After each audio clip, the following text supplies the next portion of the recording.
Hello, Katy. Are you there? You're on mute at the moment. Hello. Hello. Hi, how are you doing? I'm good, thank you. I thought Good. Chris would overrun because he has a tendency to talk, so. It's been very crisp today. I practiced, Katy. It's been brilliant. So welcome, Katy. Your session this afternoon is putting PE at the heart of school life. Is that right? It is, yes. Oh, fantastic. So we'll pop you straight in. And you can, because no one wants to listen to me, you're the expert in this room, so we'll pop you in and we'll have a chat afterwards if that's all right. So welcome, Great. Katy. I'll try and share my slides, so fingers crossed this works now.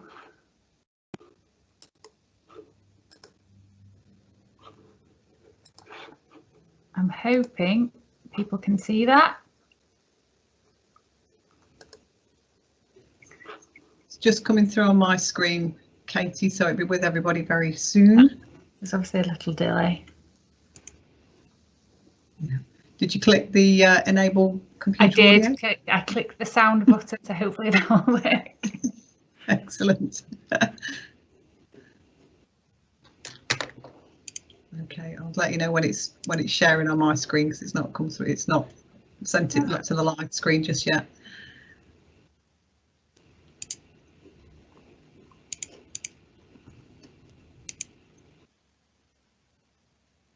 Okay, it's there now. Thank you. Perfect, wonderful, thank you.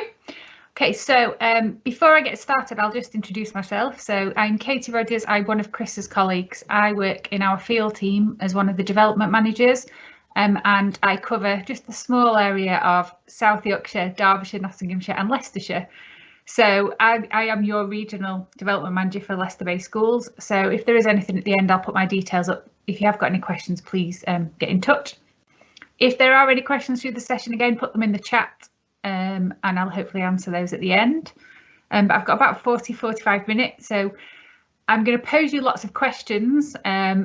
Normally I'd get you to chat to each other, but obviously in this virtual world that's not always easy to do. So I will pose things to you just to get you thinking. That's the purpose of my session. And hopefully by the end of it, you'll have some ideas of things you can try when you do go back to school. So we're going to look at advocacy and influencing. So I'm going to start off with a little bit about what's going on, what's the current position in schools, what the data's showing us, the impact of lockdown on young people and how that's showing in their well-being and their activity levels. And so we've got a bit of background about what the current position is.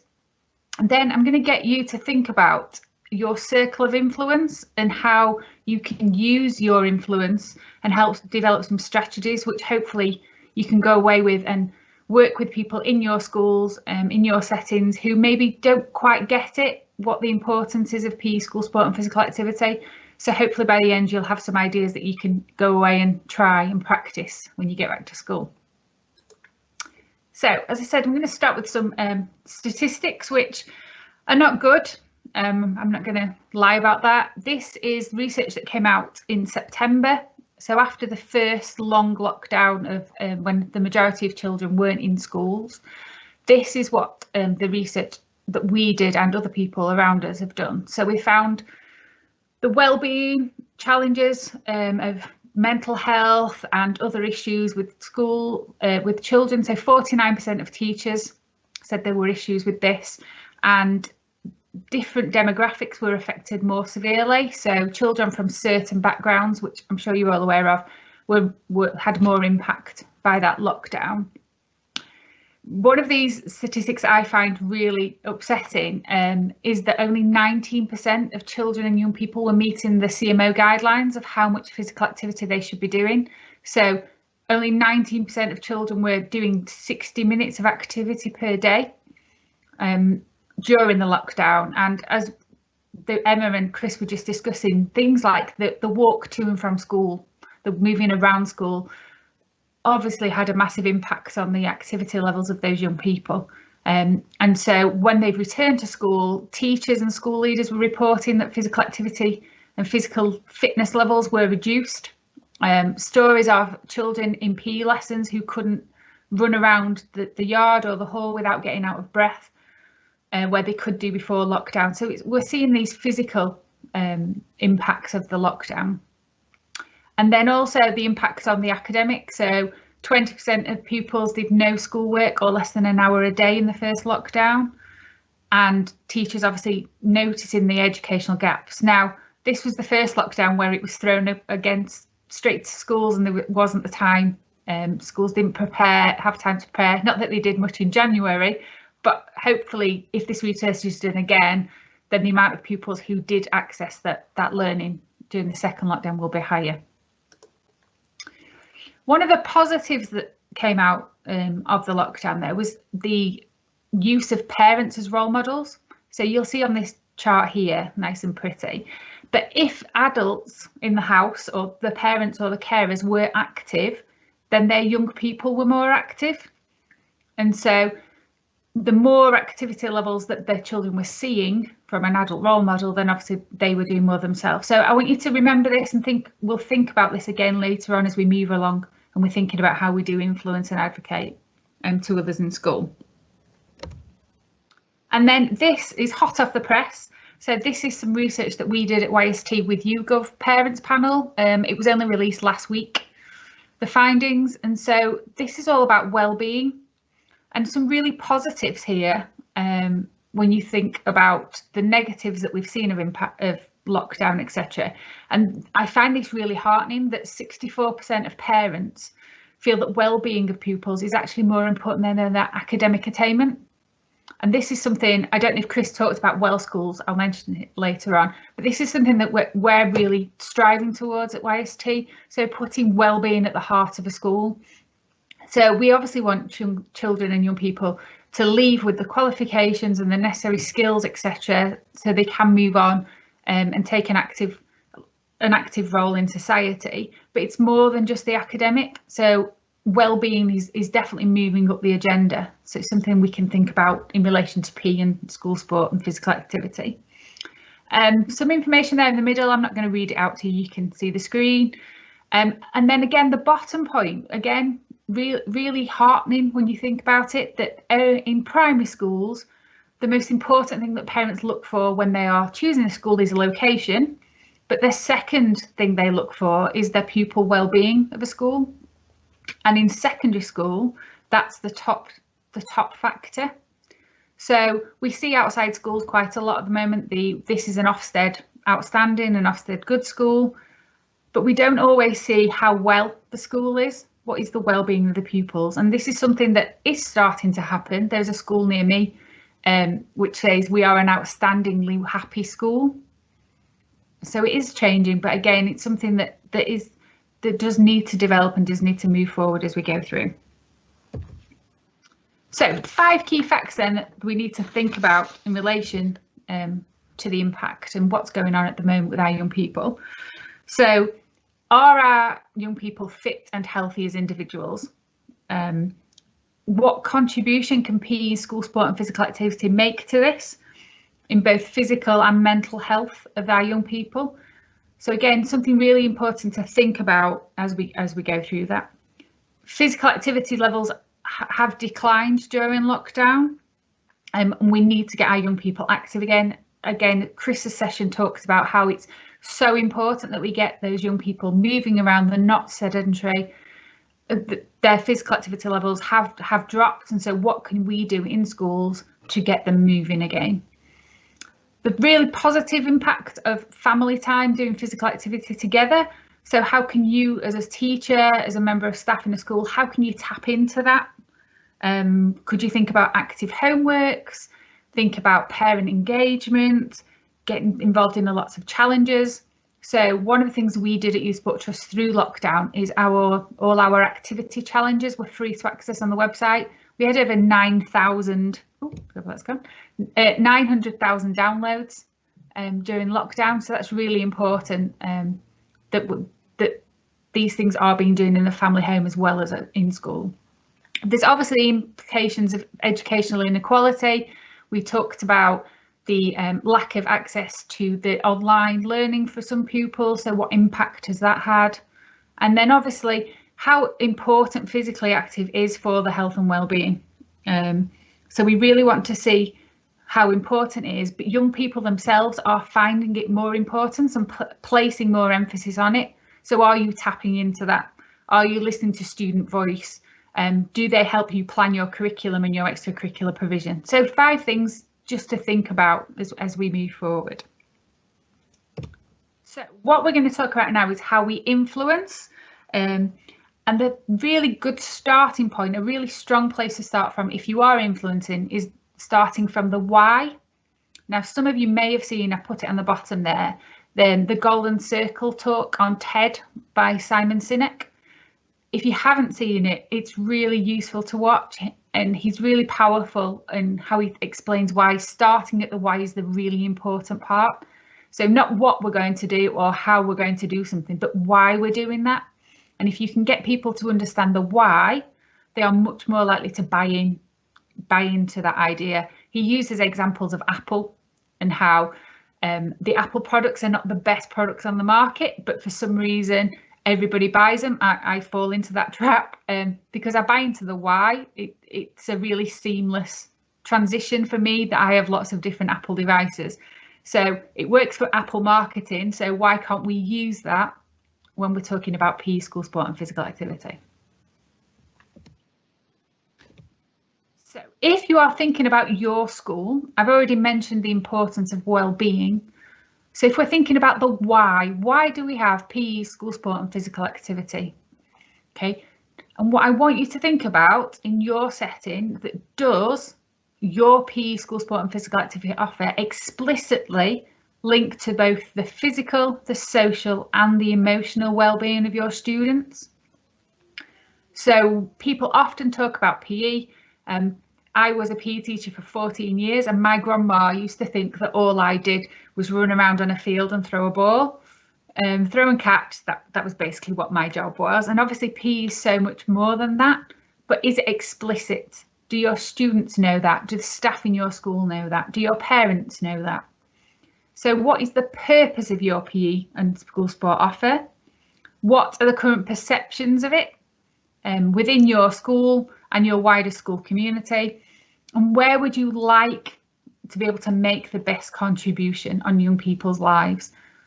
So they're questions obviously not for now to answer, but these are things I want you to think about. And when you go away after the session, thinking about your why is a really powerful place to start. Okay, so if we move on and we think about PE and its role in your school, you should all recognise this, the topics on here. So this is taken from the Ofsted framework and the personal development strand, and quite often people now talk about PE and what else it can offer to the young people. So not just the physical, but how it can improve their their personal development. And these are the different strands within there. And then if we look specifically at PE, these are some of the things that straight away come out. So if by taking part in PE and school sport, we can learn fundamental British values and citizenship. And we always teach to play by the rules. We do fair play. When we were allowed, we used to shake hands at the end of a game. We've got opportunities for leadership. You may have sports leaders in your school already. You may have a sports committee. That's really good skills that improve the personal development. We talk about participation. There's obviously the link to fitness and health. Exam preparation, readiness. They're difficult for me to say. So are we using the skills that we are learning and developing in PE to help those young people move to the next stage? So if we think about transition days, for example, the school I used to work in, on every transition day, the young people would come to PE. Nobody actually explained why, but it was because of the things that PE could offer them, which helped them. So they would develop their teamwork skills. They'd work with new people from different primary schools. They'd have to communicate. They'd have to organise themselves with their PE kit. All those sort of things are helping those young people develop ready for the next stage. And obviously we have inclusion in there as well. Just wanted to put this in quite briefly to show you that this is the Youth Sport Trust blueprint for the national curriculum. So this is how we see PE and how it should be delivered and developed as we go through. Now, obviously, PE it's the physical education. So people automatically talk about physical competence and physical activity, but PE is much more than that. And we have the social, the emotional and the metacognition elements in there. And this is how we see it developing as a young person moves from EYFS all the way through to Key Stage 4. Now, for some reason, my little arrows have disappeared on this, and it is a flexible approach. So it may be that in a certain class or a certain year group, you actually need to spend more time on certain aspects. So I always think about my daughters as they went through school. Year 3, for some reason, always used to present lots of issues with friends, shall we say. And so it may be that you decide to use your PE curriculum to help develop those social aspects. And so a bit more emphasis is put on social aspects of learning in those PE lessons. But again, it's a flexible approach, but it's just making sure that people appreciate it's not just the physical in PE, it's the social emotional aspects as well that are developed as they go through. And then this just gives you some examples of what the actual outcomes could be. So in the physical, it would be about the problem solving skills and movement skills and sport skills and putting them together. And then the personal outcomes will be all those other skills. So the communication, fair play, respect, integrity, resilience, self-discipline, all those things as you go through PE. Okay, so you've heard from me for quite a while, so I'm just going to give you a break from my voice for a few moments. And this is a really sort of light-hearted, tongue-in-cheek little video. Some of you may have seen it before, but if we're going to talk about how we influence and how we get people along with us, this is a really useful way to show it. As I say, it is quite light-hearted, and it's all about you as maybe a PE lead in your school. Sometimes you may feel like, and I'm going to use the terminology from the video, a lone nut. So how can you get other people to come along with you on the journey? So we'll just watch this for a few moments.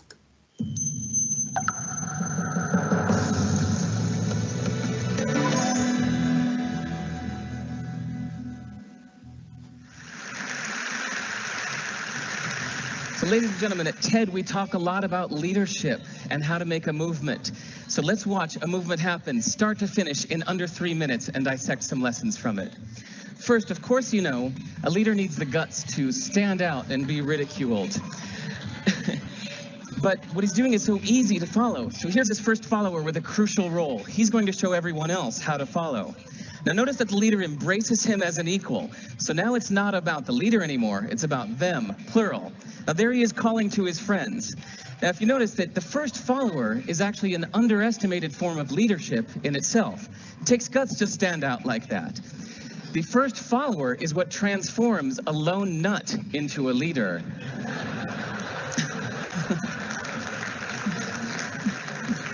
And here comes a second follower. Now it's not a lone nut, it's not 2 nuts, 3 is a crowd, and a crowd is news. So a movement must be public. It's important to show not just the leader, but the followers, because you find that new followers emulate the followers, not the leader. Now here come 2 more people, and immediately after, 3 more people. Now we've got momentum. This is the tipping point. Now we've got a movement. So notice that as more people join in, it's less risky. So those that were sitting on the fence before now have no reason not to. They won't stand out, they won't be ridiculed, but they will be part of the in crowd if they hurry. So over the next minute, you'll see all of the those that prefer to stick with the crowd, because eventually they would be ridiculed for not joining in. And that's how you make a movement. But let's recap some lessons from this. So first, if you are the type, like the shirtless dancing guy, that is standing alone, remember the importance of nurturing your first few followers as equals.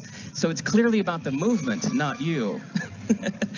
Okay, but we might have missed the real lesson here. The biggest lesson, if you noticed, did you catch it? Is that leadership is over-glorified. That yes, it was the shirtless guy was first, and he'll get all the credit, but it was really the first follower that transformed the lone nut into a leader. So as we're told that we should all be leaders, that would be really ineffective. If you really care about starting a movement, have the courage to follow and show others how to follow. And when you find a lone nut doing something great, have the guts to be the first one to stand up and join in. And what a perfect place to do that, TED. Thanks. Okay, so as I said, it's just a light-hearted way, but the concept behind it is really important. So as I said, as a PE leader, sometimes you may feel like the lone nut in your school. So how can you influence others and get them to join you on your movement to embed PE, school sport and physical activity at the heart of your school? And that's what we're going to talk about for the rest of the session. So the first thing is just, I want you to think about, who are those people that you can influence? Who is in your circle of influence? Who are the people who you deal with on a day-to-day or a regular basis, who you can have some influence about, who you can influence to maybe change their opinion on PE and school sport? So just take a couple of moments to think about who they may be. It may be adults, it may be young people.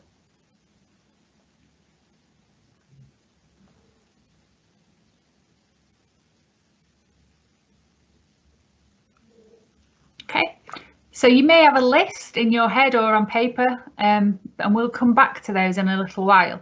But what I want to show you now is some of the theory behind who those people are. It's quite a complicated diagram here, so don't worry about it too much. And we're not going to focus on all of these. This is all about how those people can help you or can hinder you. So their attitude can be positive or negative. Their interest can be high or low, and their influence can be high or low.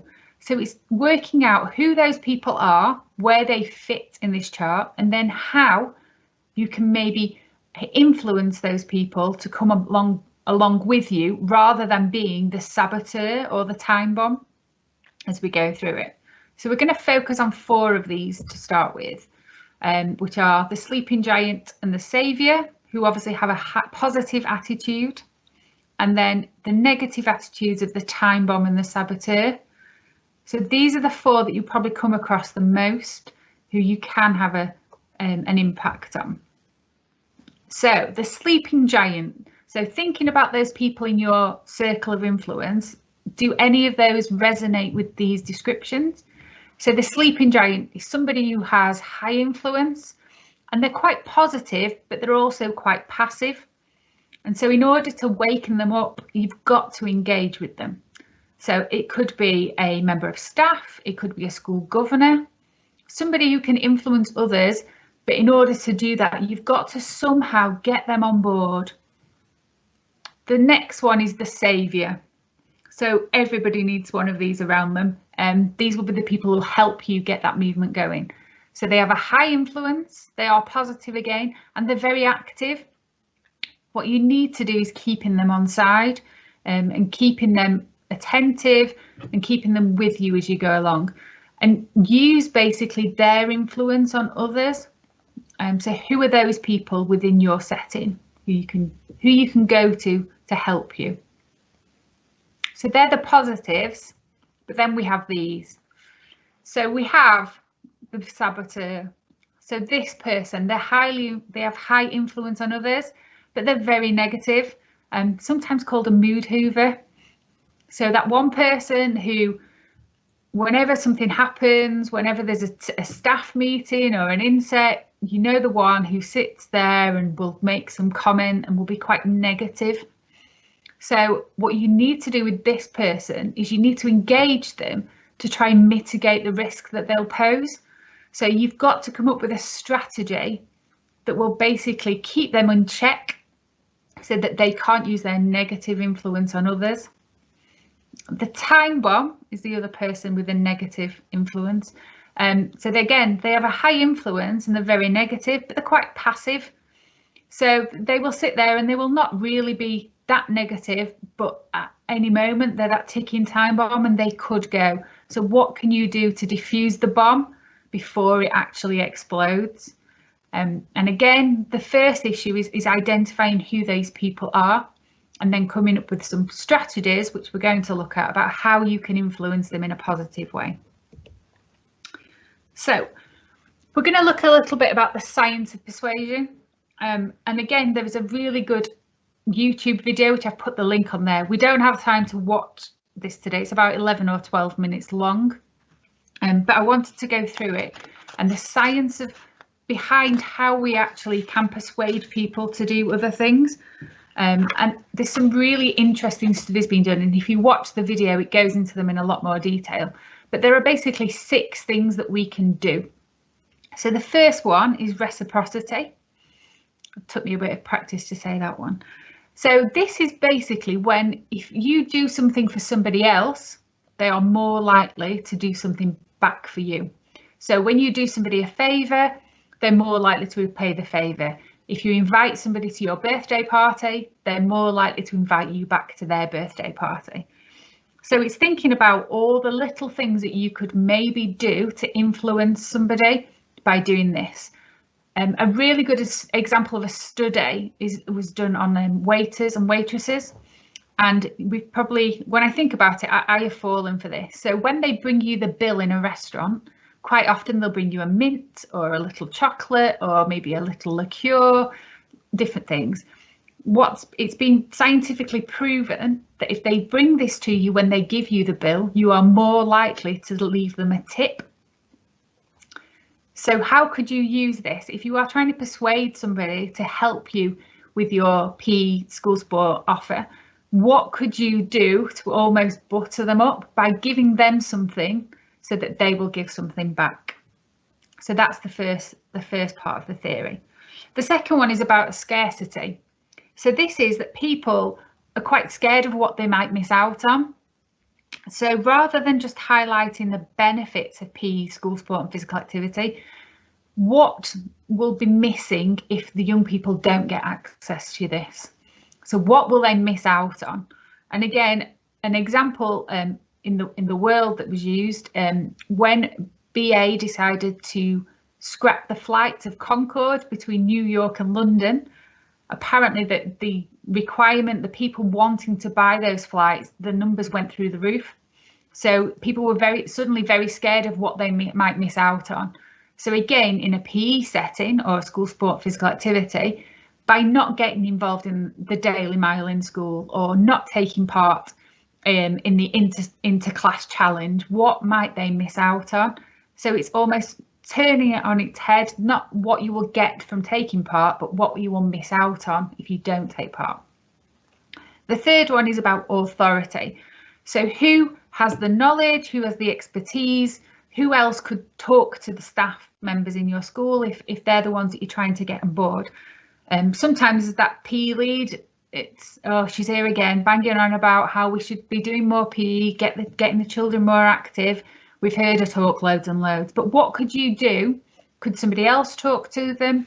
Or could you back up what you're saying? So do you have the data like at the beginning of the presentation? What other things, other sources could you use to sort of point out the authority that you've got when you're talking about this? Next one is consistency. And again, this is something really simple. And again, what Chris mentioned at the end, when I caught the end of his session. So he's talking about those little things, those little changes, those small commitments that people can make. So rather than trying to change the whole PE curriculum, for example, what could we tweak? Could we make sure that we teach the same curriculum, but as well as having a physical objective for the lesson, could we have a social or emotional objective added into the lesson? So it's a small, simple change. But once people get used to those small, simple changes, they're more likely to make the bigger changes. It's almost the drip feed. So changing small things, and hopefully then we'll get the bigger, longer term change as we go along. Liking comes down to people liking other people. So one of my colleagues always talks about people by people. And it's all about buying into that person. Have you got a relationship with the people that you're trying to persuade and influence? So do you know anything about them? I always remember when I was training to be a teacher, one of the pieces of advice that my tutor gave to me, and I took it with me the whole way through it, it's when you're trying to build relationships with young people, you make a conscious effort to talk to them about themselves. So when they walk into your classroom, noticing that they've had a haircut, or asking how their football team did at the weekend, or how's the new puppy, or whatever it is. It's about how you build relationships, and it's the same. We're more likely to be influenced by somebody who we have a relationship with. And then the final one is about consensus. So this is looking at the actions of others. And again, if we look back to the video that we've just watched, by the end of it, you had people literally running to join the crowd because they didn't want to be the odd one out, sat on the sidelines. They wanted to be with the rest of the crowd. And so a lot of people, that's what they need. It's almost they need to see other people doing something before they joined. I mean, a really good example of this is one of the schools that I work with in Nottingham. They set up a staff couch to 5K. The deputy head teacher had a really bad experience of PE at school herself, wasn't sporty, didn't want to get involved, let the other members of staff get involved. By the time they got to the 4th cycle of the couch to 5K with their staff, there were very few staff who'd not been involved. And so she took part in it. And she admits it changed her life. She's now one of the biggest advocates for physical activity. She lost 3 stone in weight, and her lifestyle's a lot healthier. She ran a half marathon last year, and this is the person who didn't want to get involved, wasn't interested at all, but saw so many people in her school get involved in the couch to 5K, and saw the benefits that they were getting from it, that she was suddenly the odd one out, that she wasn't getting involved. And so that's when she jumped on board and joined in with a consensus. So they're the main ones. As I said, I'd go away and watch the YouTube video if you have the chance. It's really useful, and it does make you think. It also makes you think how sometimes you are manipulated and influenced by companies and organisations and the things that they make you do and how they do it, the science behind it. Okay, so just this is the very, again, quickly thinking about the Sport England behaviour change model. So we've got the science behind it, but then we've got to think about where other people are in their journey and what their relationship is with PE and school sport. So, as I said before, there are a number of people, a number of adults out there who had a really bad experience themselves at school when it came to PE. So it was all hockey, football, netball, running cross country in the snow. Yeah, they have really negative connection with PE and school sport. So you've got to think about that when you are trying to influence them, and where you could start and who are the right people that you need to start with. So sometimes it's thinking about those quick wins. Who are the people who get it, who can quickly become your saviours, and then they can help you grow the movement and help other people come on board with the consensus. So it's all these things in connection together which will help you have the most influence as you go through. And I'm going to come back to here.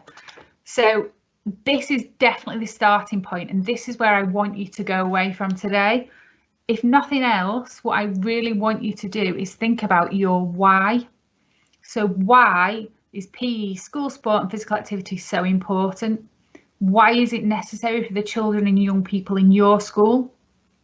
Why is your provision so important? Why is your provision the way it is? And that's where you need to start. If you don't have that, then you can't go out there and influence other people, because if you don't understand it yourself, it's really difficult to get that across to other people. So if nothing else after today, I'd really inspire you to go out there and make sure you've got your why for your school and your offer to young people. And then you can think about, who are those people that I can influence? What type of person are they? What method could I use if I am going to start thinking about how I could influence them? There you go. So coming back to it, thinking about, does your school sport and physical activity plan explicitly link to the physical, the social and the emotional? I think it's really important that we make sure we're covering all those bases. PE isn't just about the physical, it's so much more to it. And then also thinking about how it can have a wider impact on your young people, especially if we're thinking about the recovery curriculum at the moment, and then, as I said, how you can influence them. Another thing I would stress in here, I've talked quite a bit about influencing adults, but the young people in your school as well. There will be those children in your school who are still quite difficult to engage. They've still not found that part of PE and physical activity that's for them. And so again, making sure that you talk to them and you think about, again, why it's important to them, and making sure they understand the why as well. It's not just because you want to make them run around and get out of breath in a PE lesson. It's the other aspects of PE, why it's so important to them as you go forward. So just before I finish, a few things just to point out to you. The Youth Sport Trust website has got loads of information on there that can help you. Loads of free to access resources that you can download on the support for returning to school. When I mentioned about having that knowledge and that expertise, we've got lots of case studies on there, and our research is all on there. So if you are looking for things to back up where other schools have tried things and it's been successful, those case studies are really good. There's some videos and some blogs, for example, on there. We have a curriculum mapping guide and governor toolkits and personal development posters. There's lots of information on there, so go and have a look. I say most of it's free to access on there. And then the other aspect, I don't know if Chris mentioned this, but if I don't talk about it, he'd shout at me. So I'm going to mention it if he has done already, is the Well Schools movement. So this is in conjunction with the Bupa Foundation, and it's a new movement that we've started this year. It's a free to access platform. And the whole purpose is that we are encouraging schools to put well-being at the heart of their school. The 3 pillars of well-led, well-equipped and well-prepared. And there's a wealth of different resources and experiences on there, and it's all school-led. So please go on and have a look at what other schools are doing. And if you're doing something as a school that's working really well, please share it on there. That's what we want this platform to be, a sharing platform for schools. And then finally, if you have got any questions or you want any help or advice with anything after today, then there's my contact details. Just get in touch and they'll be happy to help. Okay, well, let's work out how to stop sharing my screen. Oh, Katy, that was so useful. I think, especially as subject leaders, we don't get enough opportunities for people to actually talk about how to influence and how to make change. You know, we may have an idea of what we want to change, but it's really nice to hear some practical suggestions and outlines for how we can actually start that movement and be that not the lame nuts. Yeah, that was it. And how to get your first followers and everything. So that was so useful, and you put all the stuff on there about Well Schools, and I've just contacted a colleague of mine, Adrian Bethune, and said, oh, if you're not involved in this, you need to be involved. And he's like, I'm already involved in it. I'm on the panel for it. I was like, you need to speak to Katy and you need to speak to Chris. He said, I know them already. So that's an absolutely brilliant session for PE leads who are wanting to start to make that change. I think it's a beautiful complement to everything else that's gone on tonight, Katy. So thank you. And we'll upload your presentation and your all your links and everything onto our site. So that's great. Anything else you wanted to add, or no? Just it's a very quick go through it. So my advice would be to go away to watch the video and just really think about who those key people are, because we know what it is. We all know that mood hoover in the staff room. We all know who the person is who's your go-to when you actually want some help and advice. So it's thinking about which sort of bracket each of those people fit into, and then which of those strategies you could use, because each person is very different, and it's getting to know those people so you know which buttons to press almost to manipulate them. That sounds really negative, but in a positive way. We're not motivate them to make that rather than manipulate. But also, I really like the fact that because we've had such a broad range of speakers on there, it just shows what support's out there. If you are kind of a lone wolf in your school. There's actually masses of support out there from Youth Sport Trust and from all of these other organisations to really help provide that persuasive line of kind of reasons and evidence why you would want to make that change. So the power of collaboration and the power of network has really been brought home to me tonight and across the week. So thank you, Katy. That was absolutely brilliant. Thank you.